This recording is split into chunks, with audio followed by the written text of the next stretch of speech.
আজ 5ই সেপ্টেম্বর শিক্ষক দিবস। এই শিক্ষক দিবস পালন করতে আমরা সবাই ব্যস্ত। এই পৃথিবীর বুকে ওয়ান অ্যান্ড অনলি শুধুমাত্র একজনই শিক্ষক হলেন, তিনি হলেন আমাদের প্রিয় নবী হজরত মুহাম্মদ সাল্লাল্লাহু আলাইহি সাল্লাম। তার পরেই আমাদের শিক্ষক হলেন তোমাদের বা আমাদের নিজের মা এবং বাবা।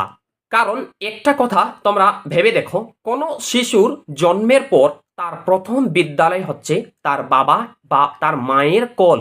সেই বাবা মায়ের কোলেই কোনো শিশু প্রথম ক, খ, গ বা ABCD বলতে শিখে। প্রতিষ্ঠানের কোনো শিক্ষকের কাছে শিশু কিন্তু প্রথম ক, খ, গ বা ABCD শেখে না। তাই আমাদের বাবা মাকে শিক্ষকের মর্যাদা দেওয়া উচিত। প্রতিষ্ঠানের কোনো শিক্ষকের সঙ্গে শিক্ষক দিবস না পালন করে তোমরা নিজের বাবা মায়ের সঙ্গে শিক্ষক দিবস পালন করো। এবার প্রশ্ন,